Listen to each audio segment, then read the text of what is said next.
लग्न ठरलं thanks to Marathi matrimony. लग्न म्हणजे मराठी मॅट्रिमनी. विश्वासाची 26 वर्ष. लाखो सुखी दाम्पत्य. डाउनलोड करा मराठी मॅट्रिमनी. आपल्या सोबत आहेत काँग्रेसचे वरिष्ठ नेते माजी प्रदेशाध्यक्ष नाना पटोले. काल राष्ट्रवादी अजितदादा गटाच्या नेत्यांनी उपमुख्यमंत्री सुनेत्रा पवार यांनी भेट घेतली मुख्यमंत्र्यांची आणि मागणी केली की अजितदादाच्या अपघाताची CBI चौकशी व्हावी. खरं तर नुसतं CBIच्या चौकशीनंच नाही चालणार, कारण की देशाच्या ज्या यंत्रणा आहेत या कशा भाजपच्या कार्यकर्त्यात झालेल्या आहेत हे आपण पाहिलेलंच आहे. ज्या पद्धतीनं रोहित पवारांनी हे सगळी भूमिका मांडलेली आहे त्याच्यामध्ये अनेक गोष्टी त्याच्या सत्यता पुढे येत आहे आणि त्याच्यामुळे जे रोहित पवारांनी मागणी केलेली आहे, कॅनडा असेल, इंग्लंड असेल, अशा वेगळ्या वेगळ्या देशातल्या या सगळ्या गोष्टीची चौकशी व्हावी अशी भूमिका आहे. कारण की ह्या घटना म्हणूनच सोडायच्या नसतात. भविष्यात अशा घटना होऊ नये आणि याला कोणी या पद्धतीचं पाप करणारी कोणी व्यवस्था देशात किंवा राज्यात निर्माण झाली असेल तर हे सगळ्यांच्याच जीवाला धोका निर्माण झालेला आहे. आणि म्हणून मला वाटतं की रोहित पवारांच्या मागणीला सरकारने नुसतं CBI पुरतंच नाही, CBIचं आता स्वतः सुमित्राताई पवार यांनी मागणी केली तर ते केलंच पाहिजे, पण त्याच्याही पलीकडे याला गेलं पाहिजे. काल रोहित पवार म्हटले की ब्लॅक बॉक्स हा आगीपासून सुरक्षित आहे परंतु राजकारणापासून सुरक्षित नाही. आज 10:30 वाजता त्याची काहीतरी प्रेस कॉन्फरन्स घेतात आहे, त्याच्यामुळे आता ते पुढं अजून काय म्हणतात त्याच्यावर.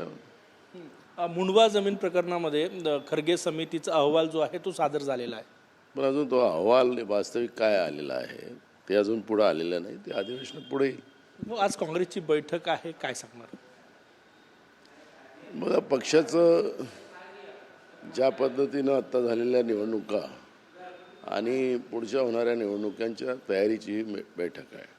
झालेल्या याच्यामध्ये काय चुका झाल्यात त्याला कसा दुरुस्त करता येईल आणि पुढं कसं चांगलं अजून करता येईल याच्यावरची ही मीटिंग आहे. काँग्रेसनं स्वबळावर आगामी निवडणुका लढण्याचा सुतोवाच केला होता, त्यावर शिक्कामोर्तब चर्चा होऊ शकते. जवळपास आता ती परिस्थिती निर्माण झालेलीच आहे महाराष्ट्रामध्ये आणि त्याच्यामुळे मला असं वाटतं की आज काय चर्चा होतं त्याच्यावर बोलता येईल. तुमचं फ्लाईट आहे. 1-2 प्रश्न शेवटचे विचारतो मी की रोहित पवार म्हटले की विलिनीकरणाबाबत माझ्याकडे मोबाईलवर पुरावे आहे की NDA सोबत जायचं का नाही, विलिनीकरण करायचं का नाही. दादांसोबत चर्चा झाली होती. ते जयंत पाटलांच्याकडे जवळपास 30दा त्यांच्या मिटिंगा झाल्या आणि त्याच्या समोरच लोढा राहतात. त्यांनी ते अशा अनेक गोष्टी सांगल्या, पण मला असं वाटतं की 2 परिवार एकत्रित यायला निघाला असेल तर त्या परिवाराला एकत्रित येऊ दिलं पाहिजे.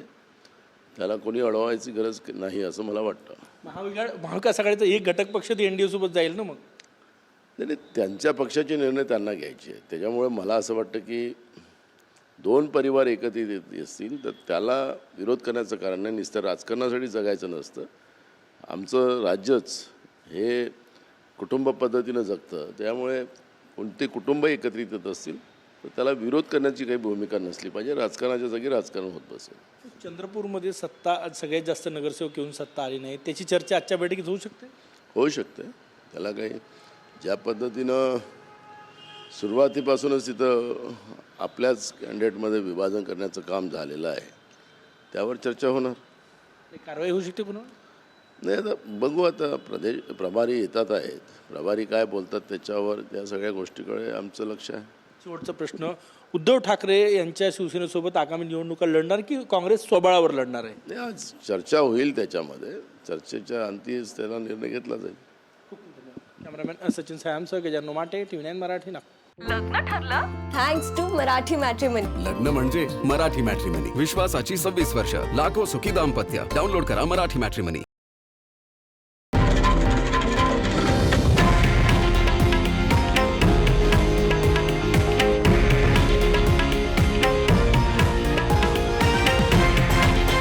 हे आहे देशातील नंबर 1 न्यूज नेटवर्क आणि आपण पाहत आहात TV9 मराठी, एकमेव.